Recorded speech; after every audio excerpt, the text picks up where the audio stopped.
માંજલપુર પેટા ચૂંટણી આચારસંહિતા અમલમાં આવતા સ્ટેન્ડિંગ કમિટીના તમામ કામો મુલતવી કરાયા. વડોદરાની માંજલપુર વિધાનસભા બેઠકની ખાલી પડેલી જગ્યા માટે પેટા ચૂંટણીની જાહેરાત બાદ અમલમાં આવેલી આદર્શ આચારસંહિતાને પગલે વડોદરા મહાનગરપાલિકાની સ્થાયી સમિતિની બેઠકમાં રજૂ કરાયેલા તમામ કામો મુલતવી રાખવાનો નિર્ણય લેવામાં આવ્યો છે. ગતરોજ સાંજના સુમારે સ્થાયી સમિતિની મળેલી બેઠકમાં મ્યુનિસિપલ કમિશનર તરફથી કુલ 8 દરખાસ્તો મંજૂરી માટે રજૂ કરાઈ.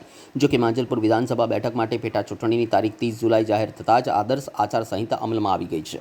તેના કારણે હવે નવી વહીવટી અને વિકાસલક્ષી દરખાસ્તોને મંજૂરી આપવી શક્ય નહીં હોવાથી તમામ મુદ્દાઓને હાલ પૂરતા મુલતવી રાખવામાં આવ્યા છે.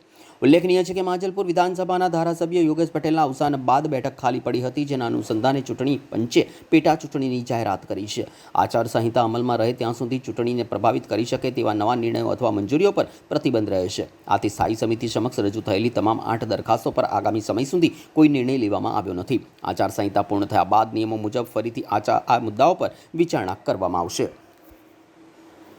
આજે સ્થાયી સમિતિની બેઠક પણ આપ સૌ જાણો છો એવી રીતના કાલે જે આપણું માંજલપુર વિધાનસભા ના આપણા લોકપ્રિય અને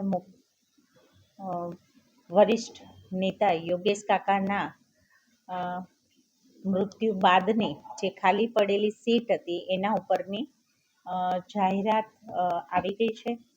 એટલે આચારસંહિતાના હિસાબે સ્ટેન્ડિંગની અંદર આજે આપણા 8 કામ ચડાવેલા હતા, પણ 8ને આપણે મુલતવી કરી રહ્યા છીએ.